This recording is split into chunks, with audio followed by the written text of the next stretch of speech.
మాంసాహార ప్రియులు కొత్త రుచులను ఆస్వాదిస్తున్నారు. మటన్, చికెన్, చేపల స్థానంలో కౌజుపిట్టలు చేరుతున్నాయి. పోషకాలు పుష్కలంగా ఉండే కౌజుపిట్టల మాంసానికి మార్కెట్లో డిమాండ్ పెరిగింది. అందుకే చాలా మంది సన్న, చిన్నకారు రైతులు, చదువుకున్న యువత కౌజుపిట్టల పెంపకం చేపడుతూ స్వయం ఉపాధి పొందుతున్నారు.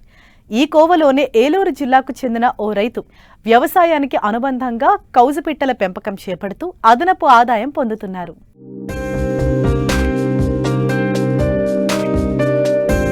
తెలుగు రాష్ట్రాల్లో దినదినాభివృద్ధి చెందుతున్న పరిశ్రమ కౌజుపిట్టల పెంపకం.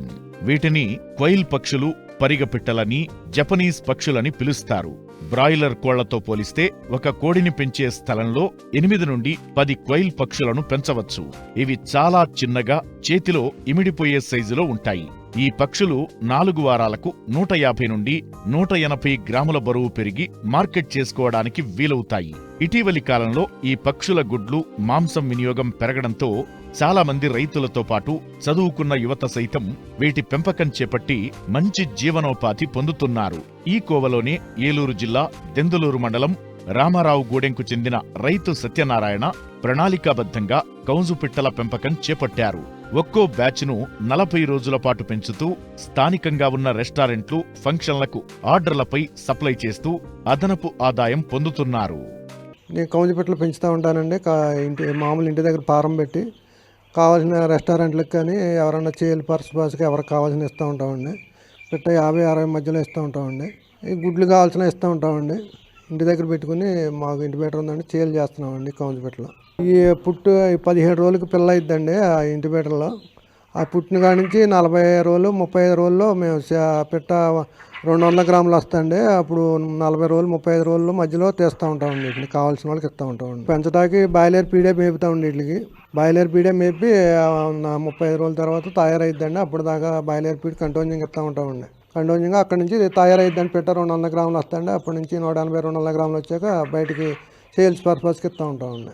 ఈ మన తోటల్లో వ్యవసాయాల పరిస్థితులు బాగోక ఇలాంటివి ఏమైనా పెట్టుకుంటే కొంచెం ఆదాయం వస్తే మన జీవనోపాధి వెళ్తుందని పెడతా ఉంటామండి. ఇంకా వీటిలో అంతంత మాత్రం అండి, ఏదో మన జీవనోపాధికి నెలకు ఒక 5,000-10,000 వస్తుంటుందండి. అలా కాలక్షేపనండి. ఇంకా గుడ్లు మేమే పెట్టించుకుంటామండి, మేమే పిల్లలు చేయించుకుంటామండి. బయట కూడా ఇంటి బయటలో ఉన్న వాళ్ళు ఎవరైనా పిల్లలు అమ్ముతూ ఉంటారండి. 8 రూపాయలు 10 రూపాయలు అలా పిల్లలు అమ్ముతారండి. 7 రూపాయల కాడి నుంచి 10 రూపాయలు ఇబ్బంది పెట్టి అమ్ముతూ ఉంటారండి. కావాల్సిన వాళ్ళకి మేమే ఇస్తాం. ఎవరైనా కావాలంటే అక్కడ తెచ్చుకొని పెంచుకోవచ్చు అండి. అలాగా దీనికి పెద్ద ఖర్చు ఏమి ఉండదండి. ఒక 10 పిల్లలు పెంచుకోవాలంటే ఒక 20,000 ఖర్చు పెడితే 10 పిల్లలు అలాగ పెరుగుతాయండి. 20,000 25,000 ఖర్చు అయిద్దండి. ఒక పంటకు వచ్చి ఒక 5,000 10,000 లోపు మిగులుతూ ఉంటుందండి. మేత ఖర్చు వచ్చి పెట్టకొచ్చి 30 రూపాయలు ఖర్చు అయిద్దండి. 40 అంటే పెట్టగా 5 రూపాయలు 10 రూపాయల మధ్యలో మార్జిన్ మిగిలిద్దండి. అమ్ముకున్నది చేలను బట్టి ఉంటుందండి. అది ఒకసారి ఎక్కువ వెళ్తుంటుంది, ఒకసారి తక్కువ వెళ్తుంటుంది. అది మేత రేట్ అనేది కరెక్ట్గా చెప్పలేమండి. అప్ అండ్ డౌన్ మేత ఖర్చులను బట్టి రేటు పెరుగుతూ ఉంటుందండి, డౌన్ అవుతూ ఉంటుంది. ఒకసారి రేటు పెరిగితే ఒక 5 రూపాయలు మిగిలిద్దండి, 10 రూపాయలు మిగిలిద్ది. లేదా 5 రూపాయలు పెట్టగా 3 రూపాయలు 4 రూపాయలు మిగిలిద్దండి. ఈ పెట్టలు పెంచితే 10,000 అలాగే 8,000 అలా మిగిలిద్దండి. నెలకు 4,000 పెట్టలు పెంచుకుంటే సేల్ చేసుకోగలిగితే ఒక 20,000 30,000 40,000 మధ్యలో వస్తుందండి. లేకపోతే ఒకసారి అయితే దానికి సరిపోద్దండి. అది కరెక్ట్గా ఎంత మిగిలిద్ది అనేది ఎవరో చెప్పేది కాదండి. దాని సీజన్ బట్టి మనం పిల్లలు వేసుకుని పెంచుకోవాలండి. క్రిస్మస్కి, జనవరి 1కి, మామూలుగా సంక్రాంతికి అలాంటప్పుడు చేలు ఎక్కువ ఉంటుందండి. అది చూసుకుని మనం చేలు చేసుకునే విధానం బట్టి మన పిల్లలు పెంచుకోవాలండి. ఎప్పుడు పడితే అప్పుడు పెంచేస్తే చేలు లేకపోతే వాటిని ఏం చేయాలో తెలియదు. వాటిని చేలు చేసుకోలేకపోతే లాస్ పోతామండి.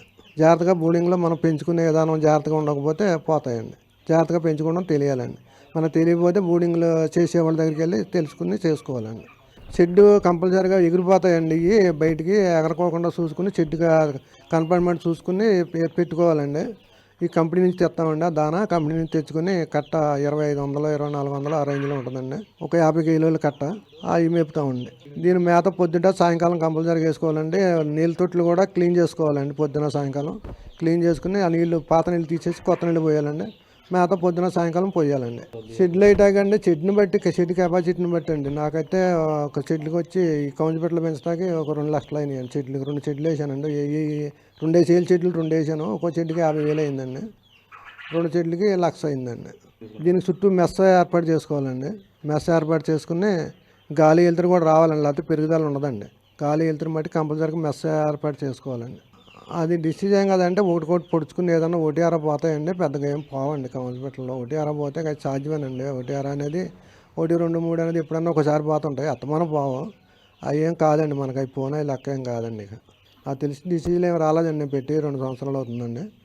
డిసీజులు ఏమి రాలేదండి మనకి. ఎప్పుడన్నా ఏదన్నా ఒకటి 2 పోతే దానికి ఏదైనా మందు మెడికల్ షాప్కి వెళ్ళి మనం తీసుకుని తెచ్చుకోవచ్చండి. 4 పారణ గుడ్లుగా ఉన్న ప్రోటీన్స్ కౌజు గుడ్డుకుంటుందంటండి, అలాగ వాడుతూ ఉంటారండి. ప్రోటీన్స్ ఎక్కువ అని తింటూ ఉంటారండి. పనసలకు వాడుతూ ఉంటారు, మాలకు ఇళ్ళలో కొంతమంది షుగర్ పేషెంట్లు వాడుతూ ఉంటారండి గుడ్డు. నాటుకోడి పారణ కోడి గుడ్డు ఖరీదు దీనికి కూడా 4 రూపాయలు 5 రూపాయలు గుడ్డు ఖరీదు ఉంటుందండి.